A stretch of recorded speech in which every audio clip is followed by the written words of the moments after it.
Thanks for reading. So the meeting's being recorded, and I have asked Susan to come and share with us. I've had the luxury of being a part of her life and a part of being able to observe her process over the last couple of years. And I think that she has a lot to say about this reading. So I'll let Susan begin. Okay, I'll unmute myself here. I am Susan. I'm an alcoholic, and it's really good to be here. My sobriety date is August 30th, 1986. So I'm sober for 36 years. And I say that to you because it's been a real journey of 36 years, most of which, I would say, have not been based in either the emotional sobriety we've talked about in these past years when we were doing that book, or in this belief in a higher power in the way that I think we all kind of strive to believe in the God, that God. And so I guess I want to start off by I'm a little nervous, like when I first started coming to this meeting, even though I'm sober a long time, like I felt really, really intimidated because I felt like everybody here was so emotionally sober and they had so much, so much going on. It took me months to even open up my mouth. And I would, and in most meetings I'd open up my mouth and think I knew everything. In this particular meeting, I just felt really like I didn't really know much. And I didn't, honestly. And so it's amazing, a miracle, to be honest, that 2.5 years later, I'm sitting here leading it. How does that happen, right? And it happens because, well, it really happened because of COVID. COVID really opened up the door for me to be in part of lots of different communities, and to get in touch and see a lot of these different meetings that were going on. I started to get introduced to this, to the FOTS group, and I started to see things from an entirely different angle, like it talks about in the book. I think it's helpful for me, because Dawn wants me to talk a long time. I hope I don't only talk about 45, 50 minutes. I'll try. But I think it'll be helpful for you to get a sense of me by telling you just a little bit about where I come from. I don't want to go into a whole long, story about my, my poor sad of affairs as a child, because, we all had our stories, but it really kind of, put me in the position where I stood when I got sober and, well into my sobriety. I grew up in New Jersey, in a family of 3. I was the oldest of 3 kids. And I grew up in a family that was pretty, pretty well-to-do. I wouldn't say we were like the elite rich, but we certainly had more than average. And everything about life was about what we had. And it was about what you look like. And it was about what kind of the way you showed up. And I grew up in the 60s where it was, you be seen and you're not heard kind of thing. And anytime I had any kind of, feeling about anything, I was pretty much told I didn't feel that, or not to feel it, or I was wrong, or I was criticized or judged for, whatever it was that, that was going on. So there was never any room for me to, or really to learn at all from the heart that it's okay to be human. Like I was constantly on this, sort of this pedestal where I had to perform. I really did. I had to perform, because if I wanted, that was the only way I got attention. I only got attention if, I did well in school, or if, I looked a certain way, or, when I would walk into any family member's house when I was a kid and into my teens and adulthood, the first thing was like, "Oh, Susan, you look ... like you look like you gained weight, or you look like you lost weight, or I like your hair, or I don't like your hair," or like that. So I lived in this world where everything was about outside stuff. And I had no ability to judge or have any self-esteem or respect from my own vision of it, because I had no clue. The only thing I knew was how other people thought about me and how other people judged me. And so I grew up and I went out into the world, and I continued along this trajectory where, I just, I did a lot of drugs and a lot of drinking in my early 20s. I got sober when I was 26, thank God, because, it spared me from a lot of what could have possibly happened. But I ended up, sort of, just running wild and just trying to be whatever you wanted me to be, because I didn't know how to just be who I was. And I certainly didn't like who I was, because nobody else, no one in my family seemed to like me. A lot of the message I got was, we love you, but we don't like you very much. And this is from my own family members. And so, long story short, that was just really sort of the world I lived in. It was based on, people were judged by what they had in their pocketbook, by the money, the power, and the prestige. People were never good enough for me. My family, any boyfriends I brought home, any of that kind of thing. And so I didn't know a thing about God. I grew up Jewish. I had a Jewish background, but I didn't really practice Judaism. And Judaism certainly to me didn't have anything to do with God or anything to do with religion. And so I kind of grew up with nothing, no idea about anything spiritual or, any of that.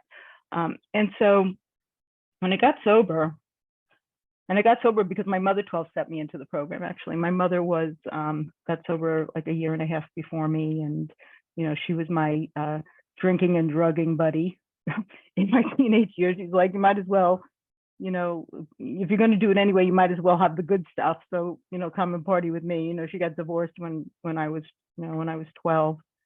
And so she needed a BFF, and, I basically became that BFF for her. And, we just did a lot of drugs and stuff. But, she started to get sober early, in the, about a year and a half before I did. And, she helped me get in for various reasons. The reason I came into the program was because this is how fucked up I was, because my sister was getting married before I was, and my sister was younger than me.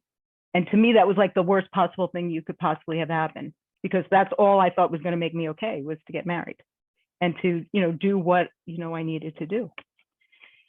And so I was just living in this fantasy, living in this illusion that if I could just make the world do what I wanted it to do, that I would be okay. And if you didn't do what I wanted you to do, then I would force it, right?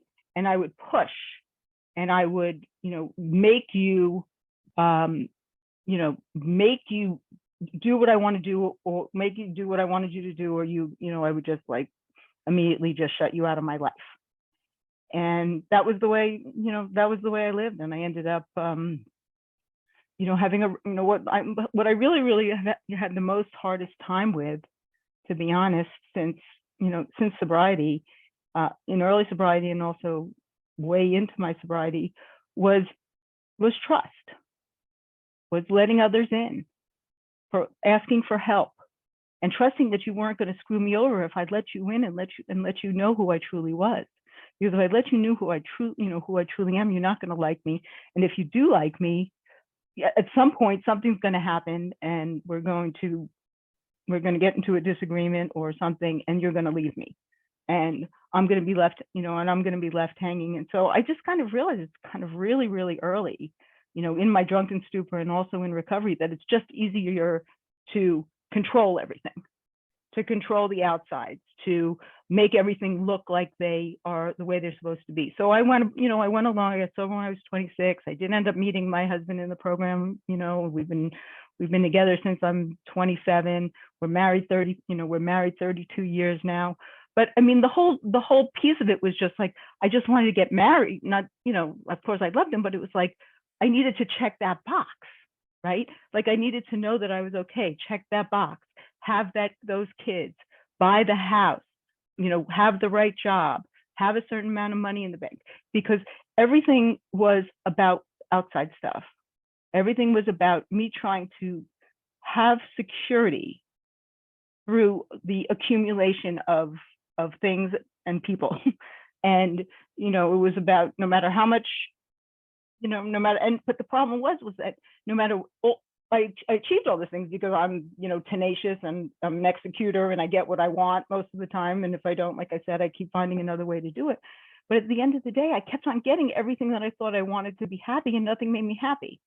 And, I thought that, a certain amount of money in the bank would give me security. I thought that, having the piece of jewelry that I wanted, or the husband, or the kid, or the recognition at work. And of course, I went into a sales job because sales is a perfect job to go into for somebody like me, because, as long as I, sat there like a puppet and produced for you, I'd get the pat on the back, and I'd get my, I'd get my recognition. I feel okay about myself. And I was on this roller coaster, and I was on this hamster wheel for many, many, many, many years in sobriety. I mean, way more than I've heard other people go through this.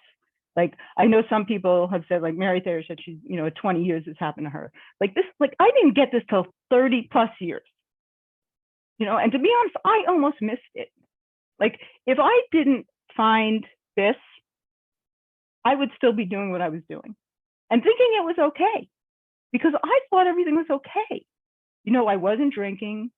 I wasn't, I mean, I stayed married somehow, I mean, my kids grew up. I mean, I had my, issues, obviously being a parent with that, but, everything was kind of, okay. I had the right job. I, was making plenty of money. I was doing, we were doing like all the things. And, I was going to meetings. I was, I was sharing. People would tell me how much I like my sharing, but I never took the step of letting anybody in.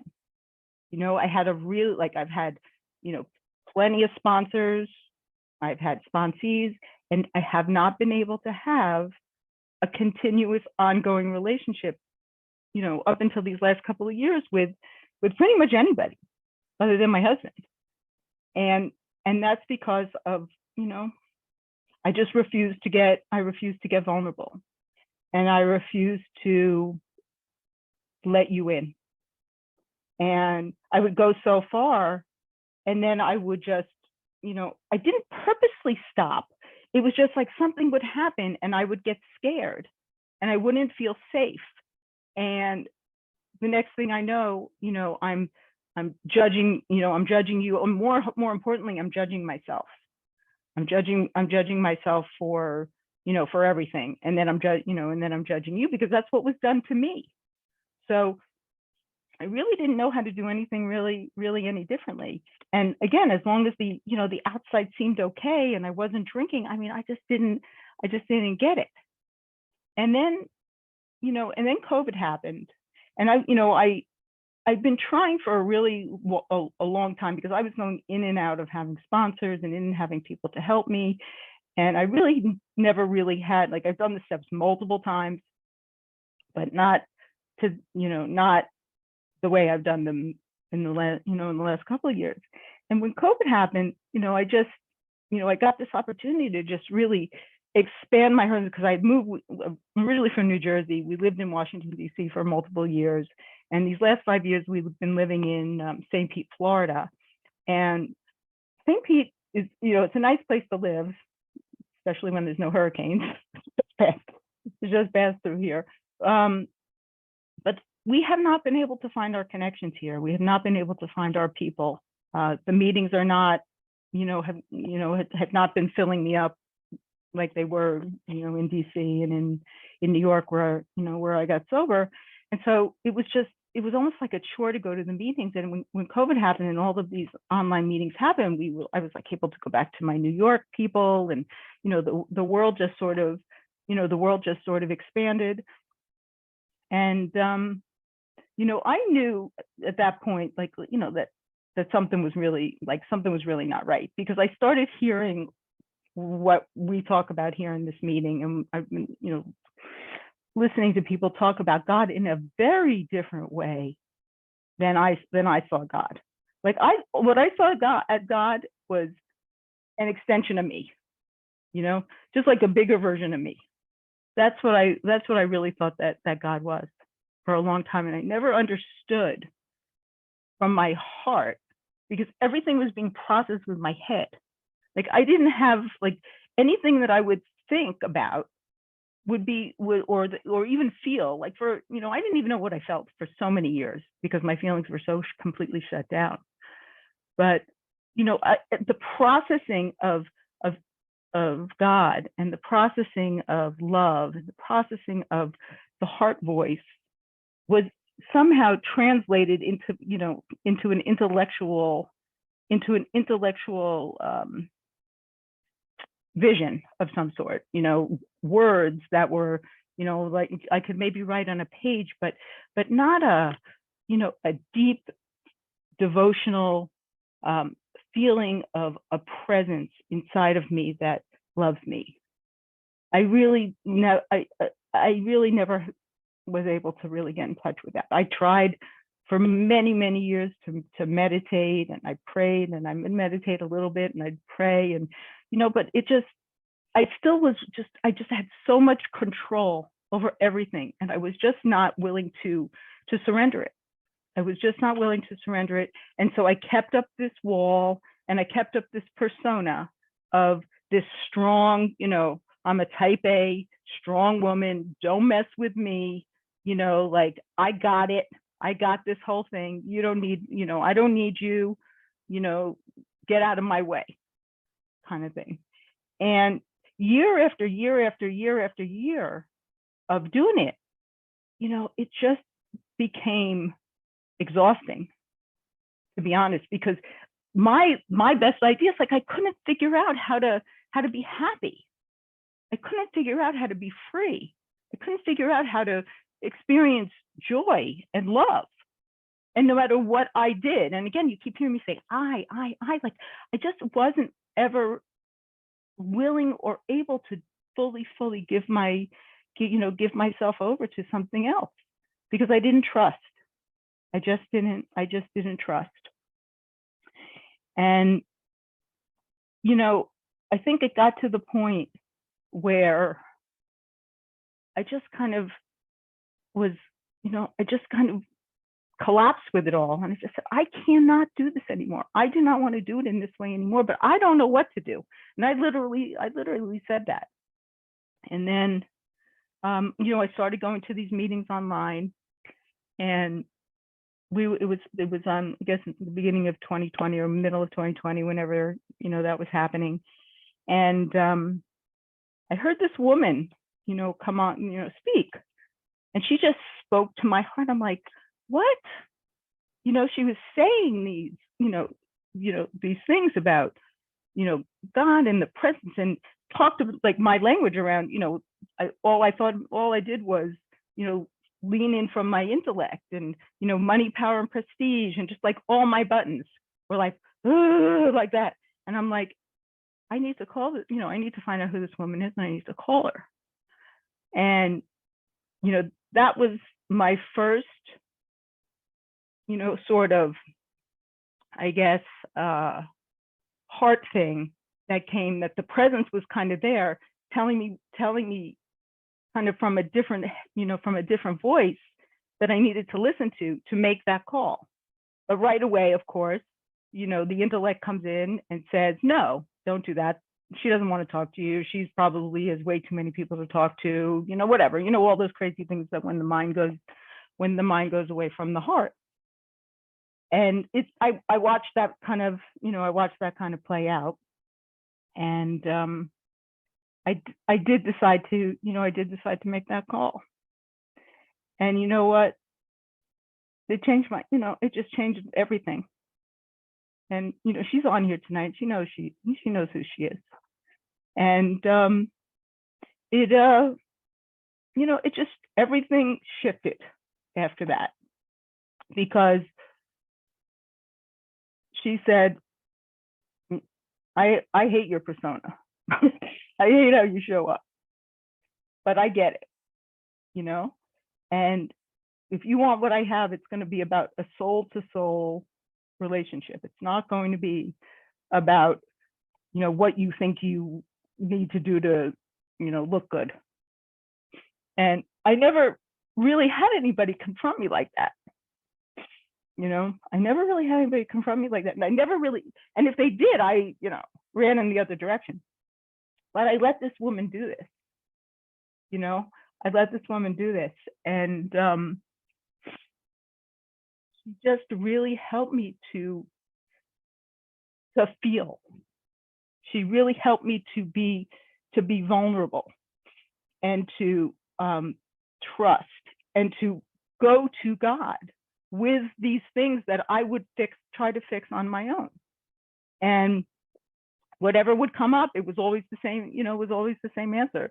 I don't know, God knows, God knows what. So I started to get into this habit of going to God when, I would need, when I would need help with my, a relational thing with my son, or something, was happening at work that was unmanageable, or, whatever. And I also started meditating daily. And at first, she helped me get that insight timer meditation thing. And at first it was, just a minute or 2 or 3 in the morning. And, it's now been, and, not that I keep track or anything, but I do keep track. I mean, that's one thing about the timer, it's over 500 and some odd days of straight everyday meditation, I mean, and that's a big, that's a big thing. I've also, started working with a Buddhist therapist who is very into insight meditation, and working with the present, and working with what is happening right here, right now in my body. And anytime I have a feeling, to allow that feeling to come out. And, like a lot of what he made me realize is like, I used to think that beating myself up was a good way to get things done, because if I would beat myself up and be, not and be, so hard on myself, the harder I was, the more likely I was to get the achievement. But what he really made me realize is that beating myself up is actually keeping me. Like, that's actually a defense against vulnerability, my own vulnerability. And it is the thing that keeps me from being really, honest and true with what's going on, and allowing, him to sit with me in just in the present moment, and feel it, and feel whatever I feel. And him just saying to me, it's okay. I just want to sit with you right here, right now, and have you feel that. And that's the piece that I missed in my childhood, which would have, like, if I would have had anybody have any compassion for me as a kid, I would have turned out completely different, because I wouldn't have needed to have the kind of defensiveness and the kind of, wounded persona that, that I show up with, that I've shown up with for, today. And I don't show up like that, as much anymore, because I'm so aware right now when I'm being hard on myself, or when I'm hard on somebody, or when I'm hard on somebody else. And I realize today that it's not a positive. Like, for years and years and years, I would think this is what I need to do because it's going to give me strength. And it's actually, the opposite. And I've also really realizing that safety, how much I have used control, thinking I could make myself safe by, some form of outside security, like some form of, like some amount in a bank account or whatever is going to make me feel okay. And I just and it's a constant wheel, because every time I would reach the number that I thought that I would need to feel safe, I still felt unsafe, and it's like, it's not money that makes me feel safe, and no matter how much money I have, And money was always the, the barometer in my family for everything. And, it's like, how much longer do I have to keep doing this? Before I pass out from trying to, to feel okay, and I finally got that, that promise. Fear of people and of economic insecurity will leave us. I never understood why that was in the same sentence. First of all, fear of people and economic insecurity, they're like two completely different things. No, they're not two completely different things, because it's all about the higher power. And it's all about the higher power giving me the strength and the knowing that what is going on in any moment that is not full of love is fear, and it's not, is not in alignment with what God wants for me. And the stories that I have created in my mind about the way that I think things should be are, it's unbelievable. And I see today that this is all like false attachment to a story and a narrative that is not even real. Like, I've created this whole scenario and lived this whole life about, in a world that is like completely made up in my mind. All that's true is that I have a thought, and then I make a whole story and I attach a whole story to it. And then I act on that thought as if it's actually happening. When in fact, it's me that's watching it. Like, it's the awareness that's watching what's happening. It's not anything more than that. It's not anything more than awareness. And it's like, if I just let it go, and if I just like something comes up, if I, get mad at somebody, or I don't get a sale or whatever, like the story and the narrative will go on that, what's wrong with me? What did I do wrong? It just is like, what's going on? And it may make me feel sad, or it might make me feel anxious. I can just say I feel sad or I feel anxious. I don't have to attach my entire self-worth to what that circumstance is. And I've really started to understand and to feel and to become so much more a part of understanding that that there's a voice. There's a voice inside of me that talks to me without words. It's very strange, but it's not words. And it's not explainable. It's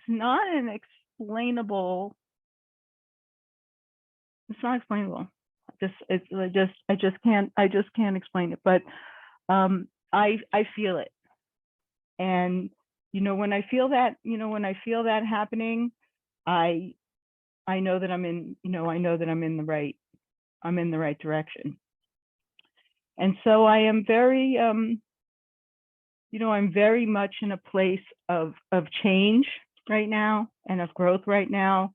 This has been a friggin' horrible outside year from the beginning of it, and it's continuing now. So, I mean, I like to let you know what's going on so you can feel sorry for me. So I'll just tell you all the things that are going on. So in March, I lost my dad. That started it. Then I broke my foot and I had to wear a cast for 5 weeks. And, the limitations on that were just, beyond. Then out of the blue, my husband was diagnosed with with heart stuff and ended up having to have a quintuple bypass surgery. This was all like, I don't know, 3 or 4 months. And now I have this like tennis elbow, which is like a big, big pain. Like, it's really, really painful all the time. And I just feel like this has been the year that, they say God doesn't give you more than you can handle. And so, I wish God didn't love me so much, honestly, that he thinks I can handle all this, because the reality is, because of all of these things that have happened, I've had to surrender in a completely new way, because I am no longer able to run the show, no longer built to run the show.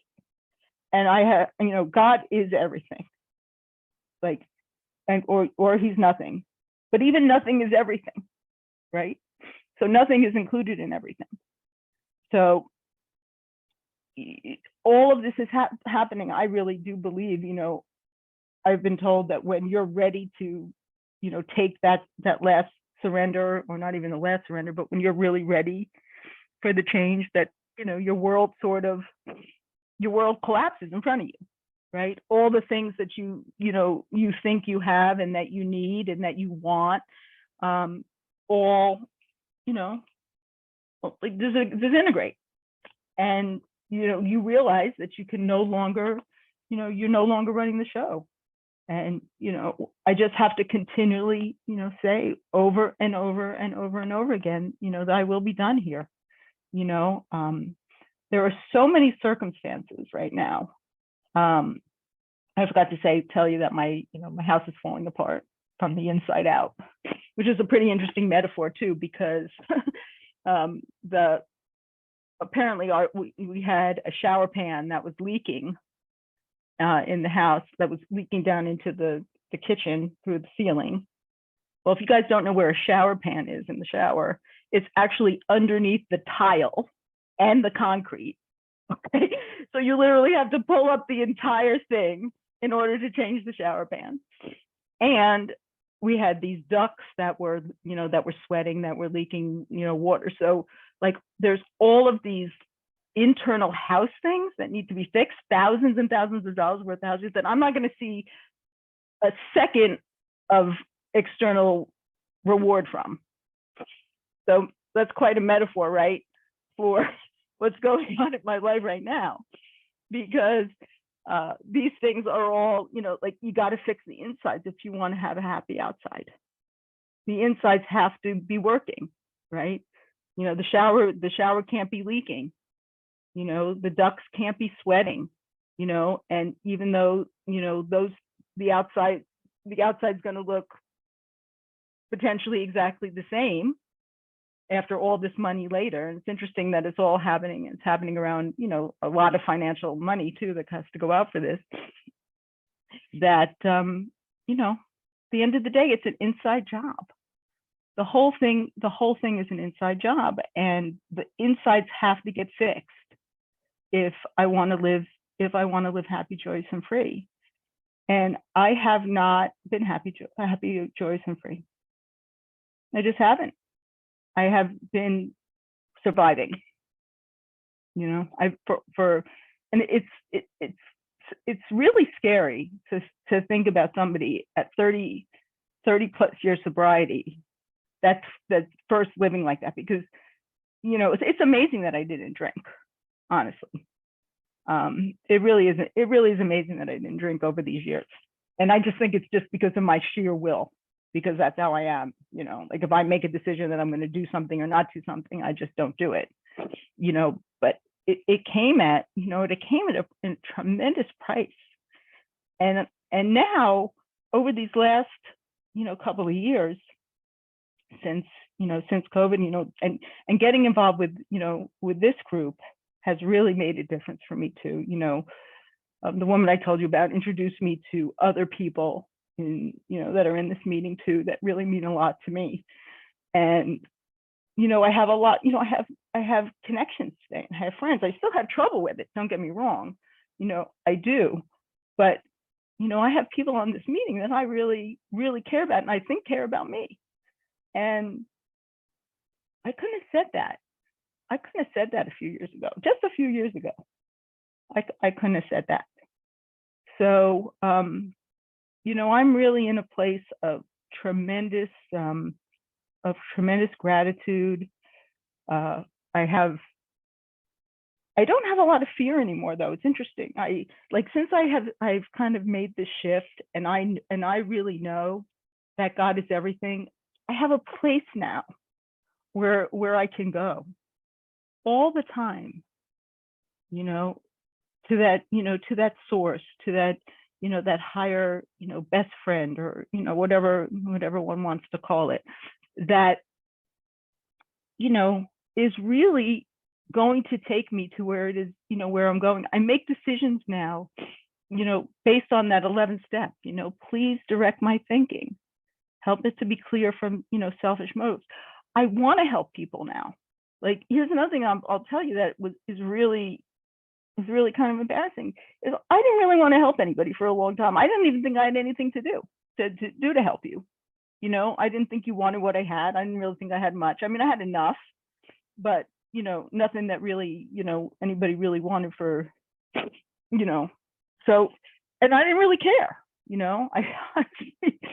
I didn't really care. And now I do. I'm just, this is a program of rigorous honesty. And this is one of the reasons I love this meeting, is because people get really, bum naked here. They really talk to you about what's really going on in their lives, without holding back on on anything. And so now I don't feel that way. Like, now I feel like I do have something a little bit more to share with people and to help other people. Where I've been able to help other people is, in the work world, because I'm pretty good at what I do, and I've been doing it for a long time. So I've been able to at least do that a little bit in the work world. But I'm starting to really feel that need that the program talks about, is that you got to give it away to keep it. That you got to be able to share with others, and let others share with you, and that the message deepens. The truth deepens inside our heart and soul when we do that with other people.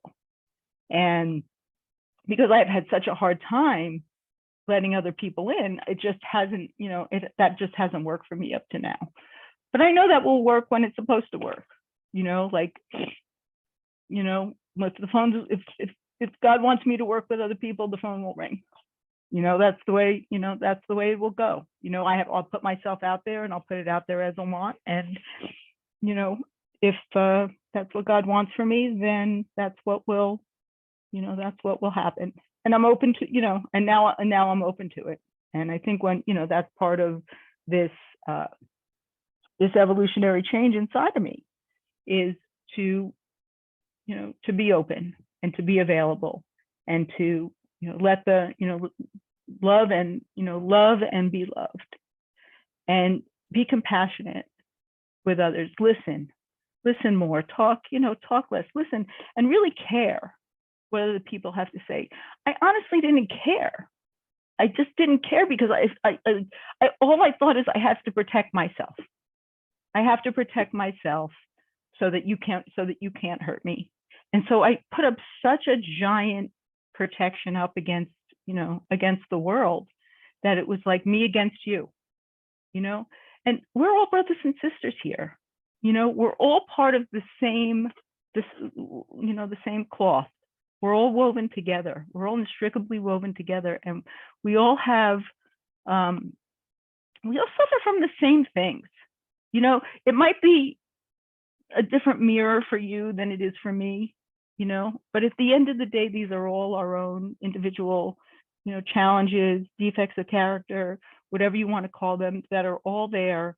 And, I believe, to be looked at, and to be changed, and to be, reassessed, so that I can really determine for myself, who do I want to show up as every day? Who do I want who do I want you to see me as? Who do I want to be? I have a choice about that. Me and my higher power, we can work together to change those outside things that have kept me, separated and alone. And so that's not that's a choice, to be, to do that, or to not do that. And, I'm getting older. I'm 62 years old. And so I have a lot of, more life behind me than I do ahead of me. And I don't want to spend another second, not being the best version of myself that I can be. And if, one of the things I really feel that I want to do before I die one of the great things I want to do before I die is for more people to know me, for more people to see me, for more people to connect with me for who and what I really am, not for what I've shown you, my whole life. And it would be so tragic if I don't allow that to happen, because then I will be seen, and my legacy will be something that's not me, and it's not what God wants for me. I know that. And so, it's a daily, journey, and it's a daily move to right the wrongs, to learn more about myself every day, to surrender over and over again to what I can't control, to accept what I can't change. That's a really big topic too, acceptance. Like, I never got acceptance, really. I didn't want to accept anything, and I didn't really accept anything. I was changing things I should have been accepting and accepting things I should have been changing. And, the world of acceptance has been really difficult for me. This year, I've really had to accept a lot. And what I've also realized about acceptance is I don't have to like it. I don't have to like what I have to accept. I used to think I had to like it in order to accept it. And I don't. And the other thing I realize is that, there's not really wrong or right, and I don't have to be wrong just because you're right. There was always this like tit for tat, like only one of us could win, right? Only one of us could be the victor. And it was always going to be me. I've always had to have the last word. And I don't have to have the last word anymore. Sometimes I do, but I don't want to, like, how important is it? The Al-Anon principle, right? Would you rather be happy or would you rather be right? For years, I would just rather be right, because being right meant that you were wrong, and that made me feel good. Now it's just like that's turned upside its head. Like, all these old ideas and belief systems have been turned upside their head these last few years. And I've, with the death of my dad, he was the last, my last parent, was also a metaphor for the end of that era, right? Like, all of those old beliefs and values and ideas about the way that the world worked, that was inculcated into me, that I lived based on those values and principles, are no longer, like, they're no longer here. So, not that they were ever true, really. They were never true, really, anything that they ever said or did, about anything, mostly. But now with them, and with that, with the metaphor of them, both being gone, it's a free opportunity, like a blank slate now, right? That I can now rewrite the story. I can now rewrite how I want this thing to end, or myself, and how I want to be valued, and what's important to me, and how I want to be remembered, and what my legacy is going to be, and all of these things. Because as of now, it's pretty small. Like my pie is my husband and my work. That's my pie, and I want to extend out that pie. I want more friends. I want more community. I want more charitable endeavors. Like, I'm scared shit to quit working, because I'll be like, what will I do? I mean, that's like 90% of my pie. Like, I don't need to work anymore if I don't want to. Luckily, financially, I have enough money. But what would I do? Like, I wouldn't know what to do. And so I need to find out what Susan is, and who she really, what she really wants, and what will make her happy, and where the areas in life that I can fulfill what God has, what God wants for me in this world. And I have no idea what that is, and that's okay too. I don't have to know. I don't have to know. So I just really, I stay in the now as much as I can. If I forget, I come back, I breathe. Breathing in and out is an amazing thing. I can find my center now in a way that I never could. I never took the time to do it because it took too long and it was boring, and I had other better things to do. And now I have nothing better to do. I really don't, because if I don't hear that inner voice and listen to that inner voice, I'm dead. And I'm dead. I'm dead. Like what I have, my old way of showing up just doesn't work anymore.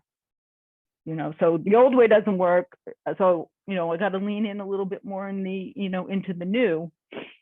And, they say, like, I think part of the 6th and 7th step is that when the pain of staying the same gets worse than the pain of changing, that's when we change. And I think that, I could take a lot of pain. I could take a lot of emotional pain because I'm used to it, and I don't want to take that pain anymore. I don't deserve to be in that much pain. I deserve what God wants for me, and this reason, rationale, and logic is over. It no longer works. And every time I come up against it and I push up against it, something else happens that forces me to another level of surrender. And, I wasn't ready till I was ready to get to where I am today. It took me a really, really long time, embarrassingly, but that's my journey. Like everybody has their journey. Kurt has his 20-year story, of going back out, and other people have their stories about how long it took them to let go of the logic and the mind as an answer to to it all. And this is my story. So maybe it helps other people somewhere along the line. Maybe who knows what it's for. Who knows why I'm even saying what I'm saying tonight. But I'm just I just know that I think I'm on the right path. I believe this is the path that God wants for me. And we'll see. Like, I don't have like any story about writing. I'm not writing any story about tomorrow. I'm not trying to live anymore into the future, or into a story that isn't going to happen anyway. Like Kurt says, right? Thank God I'm not suffering for what's not happening anymore. Like, I'm not talking to people who aren't in the room anymore. Like there's all kind of things like that are, that are shifting for me, and I am, I'm really happy about that. It's been hard. Don't get me wrong. I mean, this has been since I've decided to take this journey, it's been a lot of pain. But that's what they say, right? Pain is the touchstone to, to spiritual change. And if it doesn't hurt enough, then, it doesn't really change. And, the way I see it is that every little thing that I have thought about in the way that I showed up in this world has to be disintegrated so that there's room for what's next. I haven't, up until a couple of years ago, I didn't make any room for anything new because I was too scared. And now I just allow, I'm kind of saying, like, let that old persona die, let it go, and let's see what happens. And let there be light in there. Let there be room. Let there be room for God to express through me, whatever it is that God is going to express through me, in whatever way He's going to do that. So I don't know how long that was, but I think that's about all I have to say. And I'm glad I was here tonight to share with you. Thanks. Thank you so much, Susan. You know the deal. 3 to 4 people is your picks. I know the Here. drill. I do. I know the drill. Okay, let's see. I want to hear from Mary.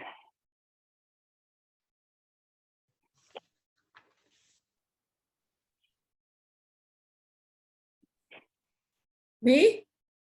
You. Me? Oh, okay. You. Yeah. All right. Mary Care, alcoholic. Hi, everyone. Susan. Good job. It's such an important part of this book, isn't it? It's really when we all of a sudden understand that all the externals, nothing wrong with the externals, but it really isn't. But I, like yourself, was raised with money, property, prestige, and who you are, and all the rest of that stuff. But there was a hole in my gut, and the wind was blowing through, and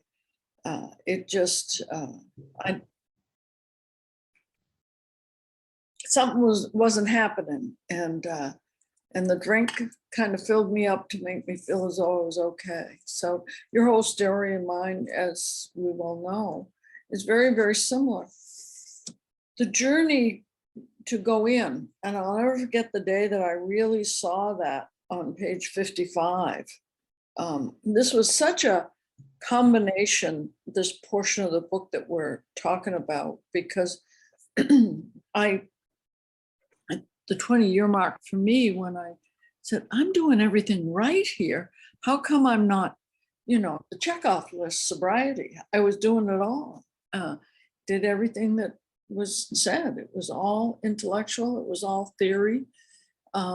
It was half measured, which was availing me nothing. There wasn't anything that had connected internally. And that was about the time that I ran into that thing where I saw on page 53, which you read about reason, the bridge of reason, and grateful that reason had brought me so far. But I was leaning too heavily on the reason. And when I saw that capital R, I finally said, my God, I've been worshiping reason, rationale, and logic. And then this thing goes on and talks about how that's great. But finally, on the bottom of page 54, it becomes a little R again. And it says, I saw that reason isn't everything. And I was sitting there realizing that it wasn't, because there was no logic, reason, or rationale for what I was feeling after doing what I had done for 20 years. So I hear that in your story, and I understood it when we originally talked. And the realization that I had to go diligently within. When I read that, I said, oh, I'm supposed to be searching within, not without.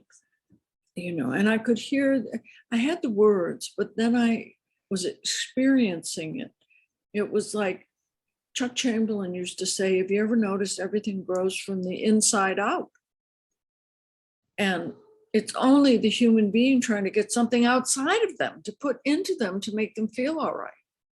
And I sat there and really pondered that at a level where I said, it's right. If I have that job, if I have that guy, if I have this, it was all externals. What if people thought this of me, that I'd be okay. And I never understood that I was going to have to grow from the inside out. So the journey over the last long time, haven't it? About 29 years has been this journey going in. And you're so right. There's necessary suffering if we're going to walk on this path. You're so right about that. I don't think we're the only ones. Recently, I said something, I said, I knew God did not shut the world down for nothing. The one thing that we in this 12-step program have an option is that our lives are powerless and and we're unmanageable, but we have 11 more steps to do. Most of the world doesn't have those 11 steps. And as the years have gone on and I've done these steps, as you're seeing, as you're doing these steps, is that the steps are all paths to building a relationship with that thing that's deep down inside. It's connecting with an energy. I remember I used to do inventories like on my child. It took me 32, I'm such a slow teacher, really. 32 years I did these inventories of being a parent. And, and I kept doing the friggin' inventory about what she was up to. Well, there's my stray kitty. Hi, I'll feed you. Anyway, I kept doing them. And then one day I sat there at 32 years, and I'll never forget, I looked at it and I said, oh, and I looked at this page, and this page was always there. And it says that we have done an inventory, what should we do about it? And it said, what we're trying to do is discover the obstacles in our path and get a better relationship with our Creator. It did not say, I'm doing this to get the obstacles out of the way so my daughter will like me. It does not say that at all. And I went, what? I mean, I just didn't understand. I'm slow. I was just real slow. So, we've had some discussions. I never told you were slow or anything, unless I had experienced being that slow. Okay. I do believe that one of the things that my steps have given me, which I heard you tonight, was to be authentic. That's one of my values and principles. And I heard you be authentic tonight. We didn't have to go through all of these masks to just find out that our souls are all alike. I don't think there's anybody that listened tonight that has not been able to identify with that hole in the gut and the wind blowing through. And to finally come into a surrender as a principle. And that each day I have to surrender. You and I just surrendered to the fact we might not have a house. You might not have had to fix that pan, that shower pan, a week ago. That would have been it. So we don't know what's going to happen.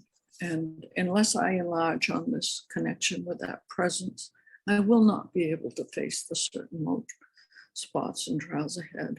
And they're here for us every day, every day, every day. Mine, you put in your shower, I had to just get a new air conditioner. That's the external. And, big deal. Thank you, God, I had the money in the bank. Thank you.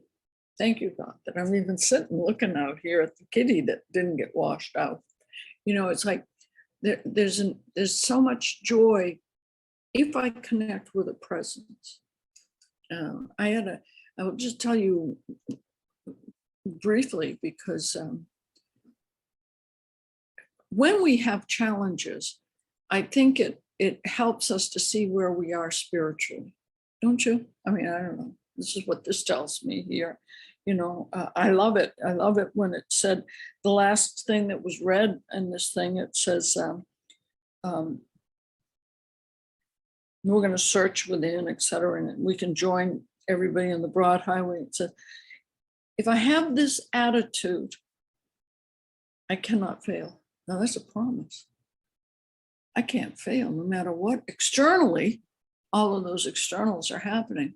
I can't fail. So I had an experience just, I got here, as some of you saw, that I flew from New Mexico down here to Florida. When I arrived in Tampa a week ago or so, and got off the plane, they'd already started the evacuation right here. And so I dropped my suitcase off. A friend of mine who takes care of my cats on the way, she picked me up and went over to my daughter's, and I dropped off, and then we drove back here and to get the kitties and just whatever else. She said, grab whatever you want. So I walked around here, and when I walked out the door, I had my cats, and I had Emmett Fox, Gurdjieff books, The New Man, The Mark, and maybe 3 other books. And I have a picture that is my aunt had of the Virgin Mary, the Italian Madonna, I think it is, that I was in my aunt's, and I took it off the wall, and I walked out with that picture and like 6 books, and got in the car and said goodbye. Now, when I got to my daughter's, my daughter looked at me and she said to me, "Mom, how are you doing that your whole life?" And I said, "Not yet. I have no idea what's going to happen now." I says, I have that little van, and I think Missy would have me for a couple of months. Dawn would have me for a month or so. And then I could probably go to Brenda's. Brenda would let me stay there. Heather and Tom and Lana. And she says, "You mean you're going to live under a bridge in a van?" I said, "Maybe. We'll see." I said that with sincerity. I didn't know. Of course, I had anxiety. It was terrible. Then I've experienced survivor's guilt since the thing happened. That's a very interesting thing. I worked, with death and dying, and when HIV was without the protease inhibitors. And there was a young man that came the day I started, and I was there 6 years working with a lot of death in 6 years. And that young man was always with me. And he'd say, "I have survivor's guilt." Now, in theory, I understood it, but I felt it this week. And somebody wrote me something, I don't know who it was, but said, I said, "I have this survivor's guilt." And she said, "Some of us have to survive to help others." And, it touched my heart. It really did. And that's kind of like what you just said at the end of your talk. I want to help others. I don't want to always be about me, the alcoholic author. How can I be there for someone as they walk through this journey of finding their best friend? Thanks, Susan. Great to hear you. It's fun to see what God does. Yeah. You want to pick somebody else, Dawn? Yes. Okay. I'm going to pick Kurt Z.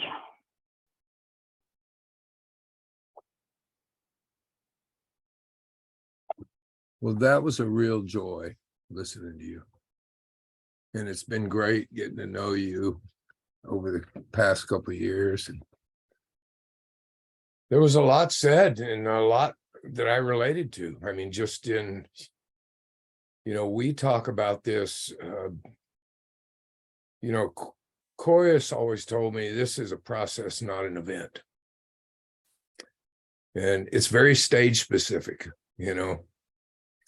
what we're talking about right now. If you'd have told me that when I was brand new in sobriety, I would have said what I said back then. These people don't know what the hell they're talking about. I wouldn't have been able to understand. And it's because of what you were talking about. It's because I function from my intellect, my reason, just what we read about. And it wasn't like I should have been doing something different. That is all I knew. I had no access to anything else. Belief systems did not give me access to that. They were a starting point, but they did not give me access to that intuitive sense. And you described it perfectly, I think. What gave me access to that was being surrendered. That's what gave me access to it. That's what parted the veil. That's what opened up a different way of seeing, not thinking. And all the circumstances, when I look back, I think they were exactly the way they were supposed to be, to bring me to that point, to bring me to Mary at FOTS, and Mary to describe to me what was happening to me, because what I thought was happening to me was not what was happening to me. My intellect was telling me everything was happening to me, and it was all based on me, the condition of self that'd been driving me that I didn't know was driving me. And it totally was creating a story, like you said, that had absolutely nothing to do with what was going on. And, I talked to a guy, and I'm in total agreement. I think you are going to be uniquely useful through that authenticity that Mary talks about for someone else that's in that same thing. I just know that's a fact. I mean, it happened right tonight in the meeting. I mean, I'm sure it happened across one of these squares. And, you know, that's that old saying, God writes straight with crooked lines, you know. And it's amazing to me. The one thing you said that really, you said it doesn't talk to me in a voice, right? It's more informed. It's more like this intuitive sense informs you, and not in language, but just in information. And one of the things that it did when I kind of made that shift was it informed me of what it wasn't, not what it was. And I started, the first way I saw it was I saw it in you, because I like the other day I was talking to a guy, somebody, and they said, you know, I'm really self-critical. And I said, well, maybe that's not what's happening. And they said, well, what do you mean? And I said, maybe self is being critical of you and you believe it. That's a different perception of the same environment. That's exactly what the book says. Maybe this condition that you're identified as, that you're not, is talking to you as you and you believe it's you. And when we read that without knowing it, we've been brought here by a certain kind of faith. Well, the key wasn't a certain kind of faith. The key for me was without knowing it. Shit, I didn't know it for 20 years in AA. I had been worshiping this intellect. I didn't know I was worshiping. I was just listening to it. And I thought it was me. But then when I heard you talking about it, you have to come to the conclusion that if you're talking about it and you got it, it can't be me. It's got to be a narrative. It's got to be a feedback loop. It's got to be just, it's not, it's got to be something other than you.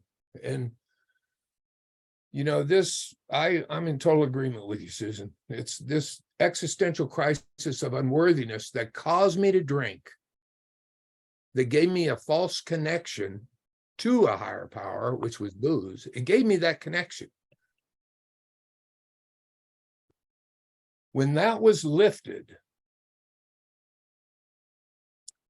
I knew this is what I had always been looking for. And it wasn't outside of me, it was inside of me. And I haven't looked since. Now I've maintained, but I haven't looked since. And I get it. You can't give it to me. Nobody can give it to me. And that's what I think it means when it says in the last analysis, it's only deep down within. And so I just, I really wanted to be here tonight, and I'm so glad I showed up. And I'm so glad it's taped because Linda's going to want to hear you. Thank you.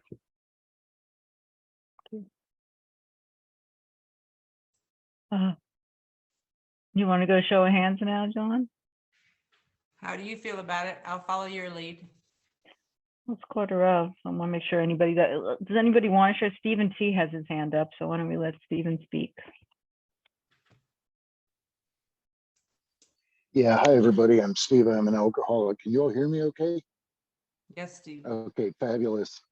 First of all, Susan, you've now graduated to the ranks of one of those people who said something so good I was pissed I didn't think of it myself. And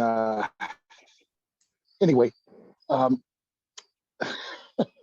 you speak the language, and I did want to throw something out to you that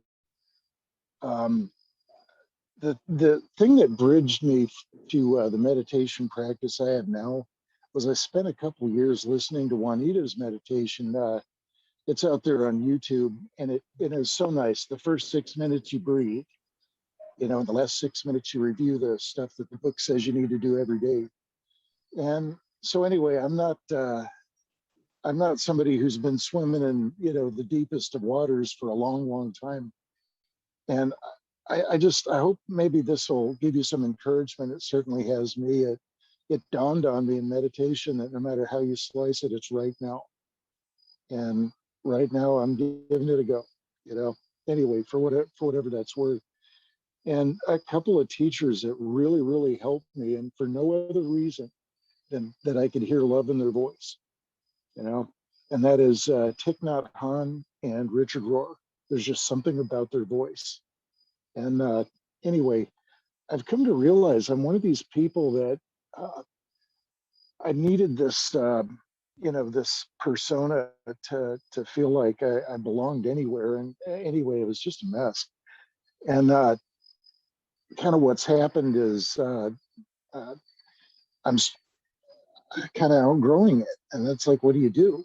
And really, it's just the thing that's really done it for me is just having people who love me. And anyway, it's been really, really rough. My home group is on its last month. We've voted to disband, and they've meant the world to me for over 6 years now. And also my father, who I just got to know, is he's not doing well. Anyhow, but I did want to say this, and that's that somehow I've been blessed with something here recently, and I mean really recently. I don't feel like I have nothing to offer these discussions anymore. So anyway, whatever that's worth, it's so nice to be here with you, and the fellowship of the Spirit backstopping me when the things that I've really grown to love, like my home group, you know, they're being taken away, and it's now it's an adventure. You know, okay, God, where do you want me? So anyway, thanks so much for sharing the world tour.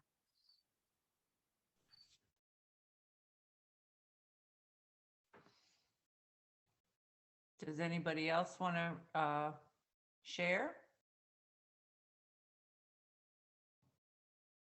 Mitchell will share. If you want to come down. There you go, Mitchell. There's that control again. Good evening, everybody. I'm a recovering alcoholic, Mitchell. Thank you, Connie, for sharing from the soul, from the heart. It's, I've been on this journey with you and for a long time, and it's a great joy for me to see you. You're falling apart, falling upward, as Richard Rohr says, falling upward, and coming to a deep deep devotion. You know, there's a devotion to love, devotion to the program, and a critical awareness of how essential and necessary it is for us to open our heart and give to others. For me, that is part of the great reality, is that no matter how far down the scale I've gone, I see how my experience can benefit others. That's part of the great reality, is that the Spirit uses me, and in ways which are mysterious, and also blessed me to be part of other people's lives. You know, it's I always say that first I was taught I had to give. First I heard the message, I have to give it away, or else I won't keep it. And then I wanted to, and then I knew it was a privilege to, and that's part of this great reality, is to have an experience of divine being, of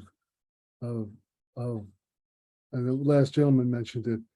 The message without love does not connect to me. The message without love is just words, just words. The message with anger and intolerance and my way or the highway, that doesn't connect to me. What connects to me is the deep love that someone is living with in this way of life. And when the words in the book come across from them, that touches me and inspires me. And so, you know, there's when I think about the great reality, I, like you, and everyone else here, have had many seasons of exhaustion where my willfulness and my arrogance and my pride, unbeknownst to me, was crushing me, and thinking that it had something to do with the outside world.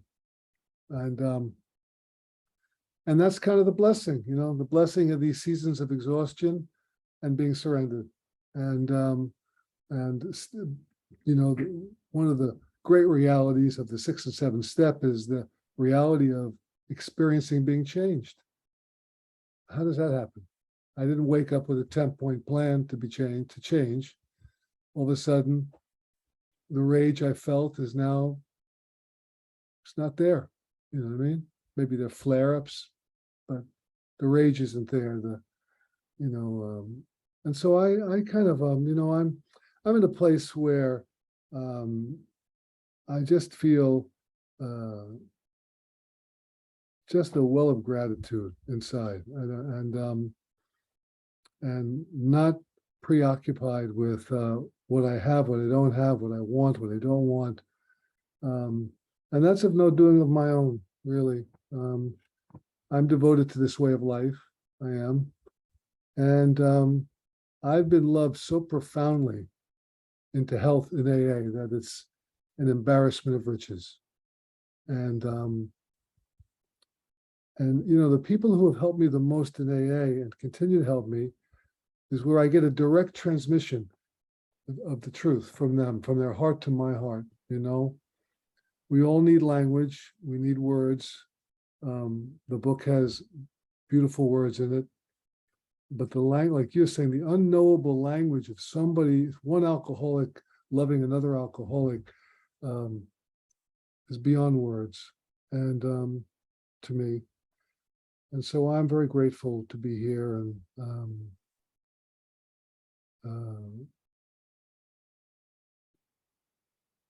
and I love my buddy who's here, who's been a great mentor and friend to me. He knows who he is.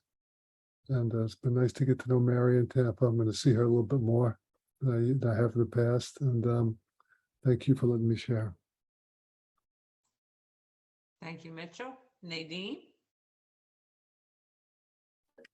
Thank you. Yeah, I just want to thank you, Susan. And I had almost total connection to your story. It's like amazing. It just, it took me so long to actually, give up that idea that I had to work it all out and had to look a certain way to be okay and all that. And I don't want to say a lot because we're nearly finished, but I come on here sometimes and I hear everybody put into words all the things that I can't articulate. Like it's always been that way. And but the thing I just wanted to talk about a little bit is like the last couple of years, probably been the toughest years of my recovery, but also the best in finally getting some real feeling that there's God deep down inside. And the pandemic was a gift. And, being alone in my house and my sponsor not letting me go back to step 1, saying to me, your problem is distance from God and you need to enlarge your 11th step. And I'd always just skated around that. And so I really got committed to that. And just recently, like in adversity, when the worst thing happens, for me, the worst thing, losing one of my children, not a child, an adult, but, that adversity just had me seeking, like at the first, it's like, no, I'm not going to do this grief journey. I've done enough because it's been a lot of grief. Saying I'm not going to go on another grief journey, but grief is going to take me anyway. So, it's been really enriching, really hard to believe, that something that was so devastating has created something that's beautiful as well, which is absolute and total reliance on God. And it's enabled me to be a better person around family, where it could have so easily gone another way, if I was just, wanting everybody to feel sorry for me and all the stuff I used to do. And I don't have to do that anymore. And there isn't a single person today that I don't feel okay with. And my family, I think, are okay with me. That's a miracle. It wasn't always like that. And I'm just very grateful. And I felt this real soul connection. and I do to lots of people here. And, you know, we're all just children of God. And yeah, I'm just grateful. Thanks so much for letting me share. Thank you for sharing. Susan, thank you. That was wonderful. I knew it would be. You can't have the kind of year and transformation that you've had and not have something very special to say. So it is a wonderful, wonderful gift to have been part of observing you over the course of the last couple of years. Thank you for that. I'll make the announcement before we close out. Next week, we have Brother Luke from the Abbey of Gethsemane. I think he might know something about the great reality. So we'll probably see you next week. We close this meeting. We go to our inner room. We go visit with the great reality that's deep down inside of us, the fundamental idea of God. So let's go connect, and we'll be back in a moment.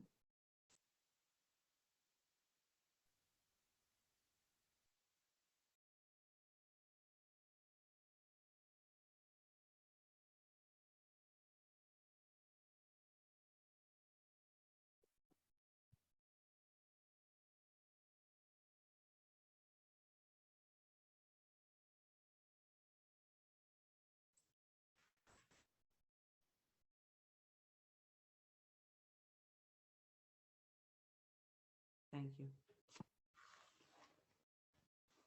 Thank you, Susan. Great Thank you, job. Susan. Thanks, Susan. Good to Thank see you, you, guys. Mitchell. Fabulous. Thanks, Susan. Great